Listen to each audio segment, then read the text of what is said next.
আসসালামু আলাইকুম এভরিওয়ান, কেমন আছেন আপনারা? আশা করি আল্লাহর রহমতে সবাই ভালো আছেন। তো ওয়েলকাম টু ইভিএফ ভাই লাইভ জিনের রাজত্ব পর্ব 5। আজকের এই পর্বতেও বেশ কয়েকটি ইন্টারেস্টিং ঘটনা রয়েছে। যাদের এইসব টাইপের ঘটনা পছন্দ, আশা করি আজকের পর্বটি তাদের কাছে ভালো লাগবে। এবং আমাদের সাথে যারা ঘটনা শেয়ার করতে চান তারা আমাদের জিমেলে ঘটনা পাঠিয়ে দিতে পারেন, দ্যাট ইজ evfbhai@gmail.com, যেটি আমাদের ভিডিওর ডিসক্রিপশনেও দেওয়া আছে। তো বাড়তি কথা না বাড়িয়ে আজকের পর্বের প্রথম ঘটনায় চলে যাওয়া যাক। তো প্রথম যেই ঘটনাটি পাঠিয়েছে তার নাম হচ্ছে ফারিয়া দিবা আপু। এর আগেও একটি ঘটনা পাঠিয়েছিল যেটি আমাদের জিনের রাজত্ব পর্ব 1-এ আমরা প্রচার করেছিলাম, চাইলে ওই পর্বটি দেখে আসতে পারেন। তো উনি যেভাবে ঘটনা লিখে পাঠিয়েছেন আমি সেভাবে পড়ার চেষ্টা করছি। আমার এক নানার সাথে এই ঘটনাটি ঘটেছিল। সেদিন পুকুরের পানি মেশিন দিয়ে কমানো হচ্ছিল মাছ ধরার জন্য। রাতে প্রায় 12টার দিকে নানা ভাই পুকুরের পাড়ে যায় সবকিছু ঠিক আছে কিনা তা দেখার জন্য। পুকুরের পাড়ে গিয়ে দাঁড়াতে তিনি দেখে এক মহিলা চুল ছাড়া অবস্থা দাঁড়িয়ে আছে। এটা দেখার পর 5 মিনিট উনি পাথরের মতো এক জায়গায় দাঁড়িয়েছিলেন। নানা ভাই এটা দেখার পর এতটা ভয় পেয়েছিল যে 5 দিন পর্যন্ত ওনার সাথে যে দেখা করতে যেত তাকেই এই গল্প বলতো। এটা হলো প্রথম ঘটনা ওনার নানার সাথে। এবার 2 নাম্বার যেই ঘটনাটা ঘটেছিল সেটা বলবো। সেদিন ছিল শুক্রবার। মামা অফিস শেষ করে বাড়িতে এসেছিল। বাড়িতে আসার পর রাতের বেলা মামা বাহিরে বেরিয়ে যায়। তো ঘরে ফিরে আসার সময় হঠাৎ দেখতে পায় পুকুরের পাড়ে কি যেন বসে আছে এবং বসে বসে মাছ খাচ্ছে।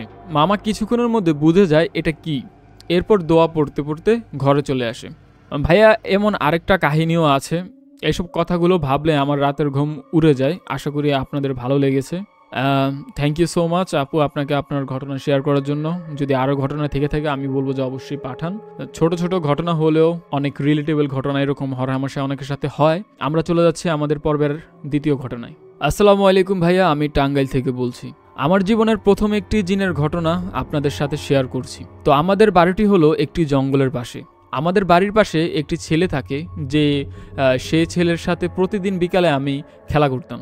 তো আমরা একদিন বিকালে খেলা করতেছিলাম, হঠাৎ দেখি জঙ্গলে কালো কুকুর একটি শিয়ালকে খাচ্ছে। এটা দেখে আমরা অনেক অবাক হলাম যে সে কুকুর কিভাবে শিয়ালকে খায়। এটাকে আমরা অত গুরুত্ব না দিয়ে একটা ইট দিয়ে তাকে ঢিল দিয়ে ভাগিয়ে দিলাম। এটি হয়তো আমার জীবনের সবচেয়ে বড় একটি ভুল ছিল সেদিন আমার সাথে আর কিছু হয়নি। পরের দিন আমি একটু বাইরে বের হয়েছিলাম।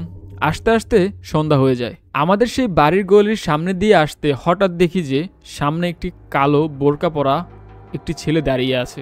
আমি একটু ভয় পেয়ে যাই। তখন আমি আয়াতুল কুরসি পড়া শুরু করি। তখন ওই গলিতে কেউই ছিল না। আমি এটাতে খুব ভয় পেয়ে যাই।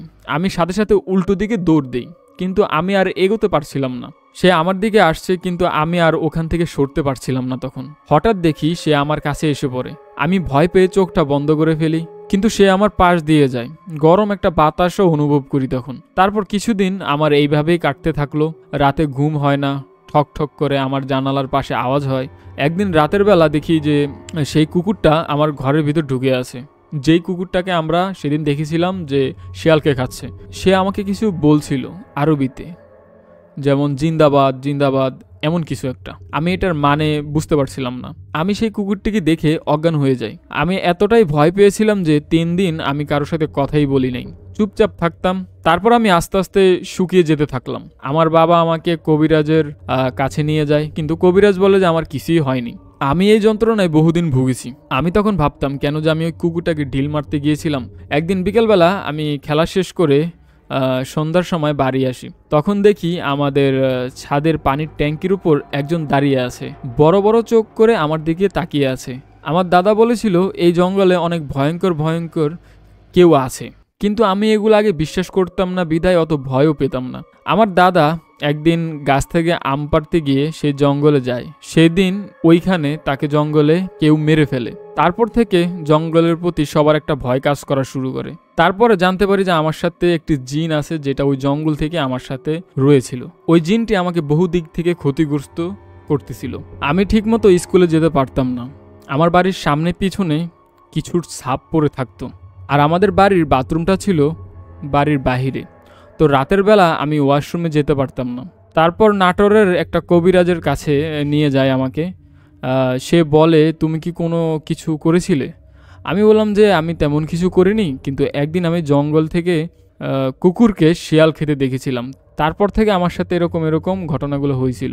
সে আমাকে আর কিছু বলেনি। তারপর আমার বাবাকে একটি তাবিজ দেয়। তারপর থেকে তেমন কোনো সমস্যা আমার আর হয়নি। ধন্যবাদ ভাই আপনাকে আপনার এই ঘটনাটি শেয়ার করার জন্য। ঘটনাটি কেমন লেগেছে আপনারা সেটা কমেন্টে বলবেন। আমার কাছে ভালো লেগেছে। তো আমরা চলে যাচ্ছি আমাদের পর্বের পরবর্তী ঘটনায়। আসসালামু আলাইকুম ভাই, আমার নাম আরজু। এটি 2023 সালের একটি ঘটনা। বাংলাদেশের একটি প্রত্যন্ত গ্রামে আমার মামার বাড়ি।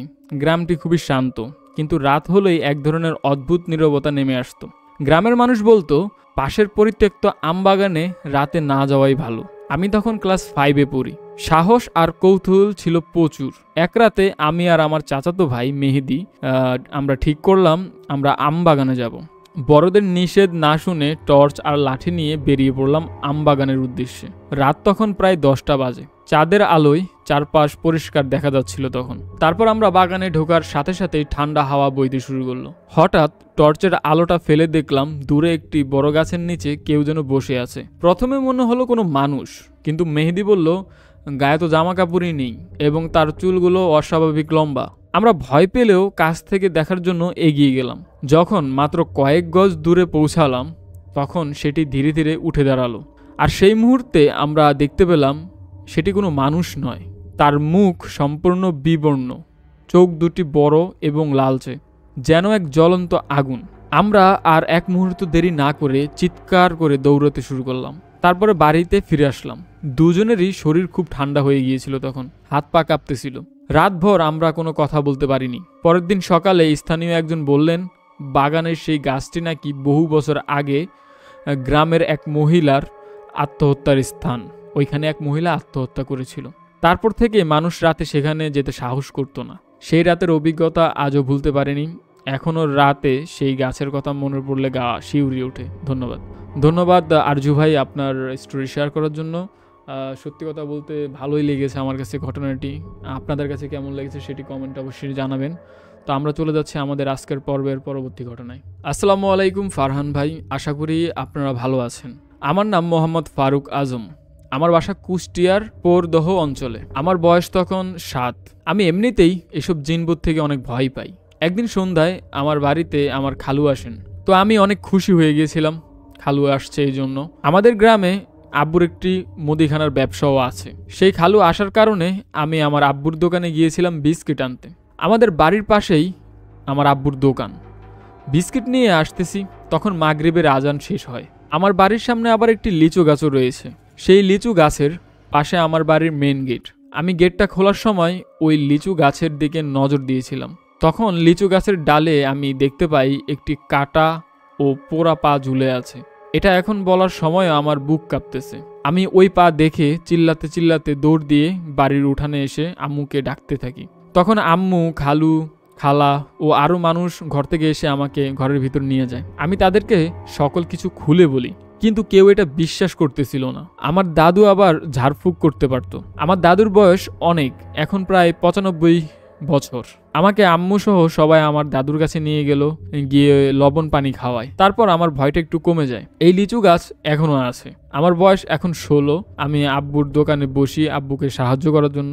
প্রত্যেক দিন আমি রাত্রে আব্বুকে খাবার খাওয়ানোর জন্য মাগরিবের পরে দোকানে খাবার নিয়ে যাই। আব্বুকে খাবার খাওয়ানোর পরে বাড়িতে ফিরতে এশারের আজান পড়ে যায়। আমি সেই একই মেন গেট দিয়ে বাড়িতে প্রবেশ করি। প্রতিদিনই আমি ওই গেট খোলার সময় ভয়ের চোখে সেই লিচু গাছের দিকে তাকাই। হ্যাঁ, লিচু গাছটি এখনও আছে।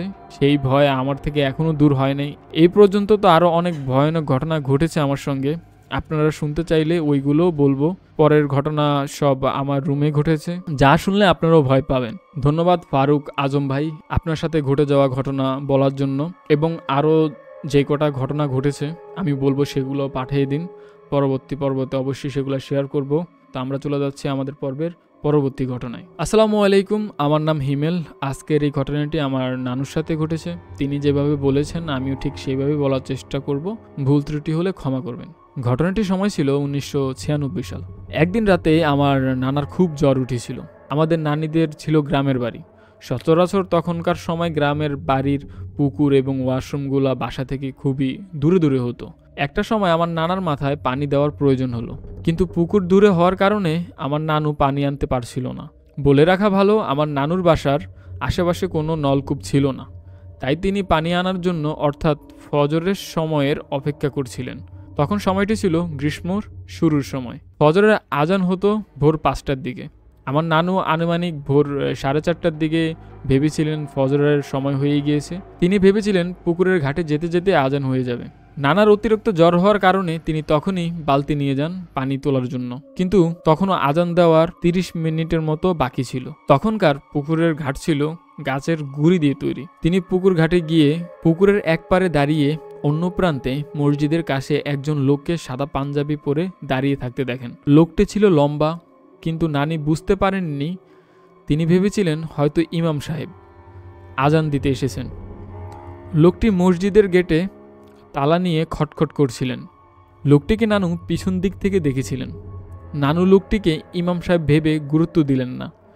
নানু পুকুর ঘাটে নেমে পানি যখন নেওয়ার জন্য পানিতে নাড়া দিলেন এবং পানির শব্দ হলো, তখন ওই মসজিদ প্রাঙ্গণের লোকটি নানুর দিকে ঘুরলেন এবং খুবই রাগান্বিত হয়ে নানুর দিকে তেড়ে আসতে চাইলেন। লোকটি যখন পুকুর পাড়ে তাল গাছের কাছে আসে, তখন নানু বুঝতে পারলেন এটি কোনো সাধারণ লোক না। তিনি ছিলেন আকৃতিতে অনেক লম্বা এবং এটি একটি জিন। নানু ভয় পেয়ে ওখানে বালতি ফেলে দৌড়ে বাড়িতে চলে আসেন। ওই দিন থেকে নানু ফজরের আজানের আগে ঘর থেকে আর বের হতেন না। এটা আমার প্রথম গল্প। আমি হয়তো গল্পটি গুছিয়ে লিখতে পারিনি, তার জন্য আমাকে ক্ষমা করবেন। আমি ভবিষ্যতে আরও গল্প সংগ্রহ করব এবং গুছিয়ে লেখার চেষ্টা করব। ধন্যবাদ। থ্যাংক ইউ সো মাচ ভাইয়া আপনার ঘটনাটি শেয়ার করার জন্য। হিমেল ভাই, আপনি যথেষ্ট ভালোভাবে গুছিয়ে লিখেছেন এবং আমি চাইবো আপনি আরও ঘটনা সংগ্রহ করে আমাদেরকে পাঠান, যেন আমরা পরবর্তী পর্বতে সেটা শেয়ার করতে পারি। তো আমি চলে যাচ্ছি আমাদের পরবর্তী ঘটনায়। আসসালামু আলাইকুম ফারহান ভাই, আমার নাম পাবেল। আমি শরীয়তপুর জেলা থেকে বলছি। শরীয়তপুর পাহাড় বাড়ি আমাদের বাড়ি, আপনি হয়তো চিনেন। তো ঘটনায় যাওয়া যাক। ঘটনাটা ঘটে আমার নানার সাথে প্রায় 15 থেকে 16 বছর আগে। একদিন আমার নানা বাজারে যাচ্ছিল বাড়ির জন্য বাজার করতে। তখন দুপুর 12টার মতো বাজে। সে বাজারে যায়, বাজার করে অনেক কিছু কিনে আনেন, সাথে একটি বড় রুই মাছও ছিল। তো সে বাজার শেষে বাড়ি আসবে। বাড়ি আসার 2টা রাস্তা। একটা রাস্তা তখন পানি ছিল, কারণ তখন বর্ষাকাল ছিল, তাই সে অন্য রাস্তা দিয়ে যায়, যেটা ছিল একটা জঙ্গলের ভিতর দিয়ে। তো সে রাস্তা দিয়ে হাঁটছিল, তখন সময় হবে 1টা। তো হাঁটার সময় হঠাৎ ঝোপ থেকে একটা বিড়াল বেরিয়ে আসে। সে তখন মনে করে এমনি কোন একটা বিড়াল হবে, হয়তো মাছটা দেখে এসেছে। তো সে হাঁটতে থাকে এবং বিড়ালটাও তার পিছন পিছন হাঁটতে থাকে। হাঁটতে হাঁটতে বাড়ি পর্যন্ত এসে পড়ে। বিড়ালটা তখন খুব ডাকছিল। তো সে তার স্ত্রী মানে আমার নানুর কাছে মাছটা দেয় আর বাজার সদাই দেয়। তারপর নানু সেই মাছটা কাটতে বসে। বিড়ালটা কিন্তু এখনও যায়নি। তো নানু মাছটা কাটতেছিল আর বিড়ালটা ওখানেই বসেছিল। মাছ কাটা শেষ করে সেটা আবার রান্না করতে গিয়েছিল। তখনও বিড়ালটা কিন্তু ওইখানেই ছিল। তারপর আমার নানুর রান্না শেষ হয়। রান্না শেষে বিড়ালটা খুব ডাকছিল। তারপর আমার নানা বলে ওই বিড়ালটাকে একটা মাছের টুকরো দিতে। তারপর আমার নানু একটা মাছের টুকরো দেয় সেই বিড়ালটাকে খাওয়ার জন্য। খাওয়া শেষে বিড়ালটা কেমন যেন হর হর করে আওয়াজ করতেছিল আর চোখগুলো লাল টকটকা হয়ে গেল। নানা তো ভয় পেয়ে যায়। তারপর বিড়ালটাকে ওইখানে মেরে ফেলে। বিড়ালটাকে সেখানে মেরে ফেলে রেখে পরের দিন সকালে ঘুম থেকে উঠে দেখে সেই বিড়ালটা কাক হয়ে গিয়েছে। সবাইকে তখন কথাটা বললে সবাই বলছিল সেটা নাকি জিন ছিল, আর জিন মরার পর নাকি কাক হয়ে যায়। তো আমার গল্পটা এতটুকু ছিল। ধন্যবাদ পাবেল ভাই, আপনাকেও ধন্যবাদ আপনার নানা বা নানুর সাথে ঘটনাটা ঘটেছিল সেটা শেয়ার করার জন্য। আজকের পর্ব এতটুকুই ছিল। ইবিএফ ভাই লাইভ জিনের রাজত্ব পর্ব 5 আজ এতটুকুই। আমি ফারহান ছিলাম এতক্ষণ আপনাদের সাথে। আপনাদেরকে শুনিয়েছি কিছু অস্বাভাবিক অন্যরকম ঘটনা। আপনারাও যদি এরকম ঘটনা পাঠাতে চান যা আপনাদের সাথে ঘটেছে এবং সত্য, তাহলে আমাদের জিমেলে ঘটনাটি পাঠিয়ে দিতে পারেন। দ্যাট ইজ ebfbhai@gmail.com, যেটি আমাদের ভিডিও ডিসক্রিপশনে দেওয়া আছে। তো আজকের মতো আমি ফারহান বিদায় নিচ্ছি। দেখা হবে জিনের রাজত্ব পর্ব 6-এ। সেই পর্যন্ত সবাই ভালো থাকবেন, নিজেদের খেয়াল রাখবেন। আল্লাহ হাফেজ।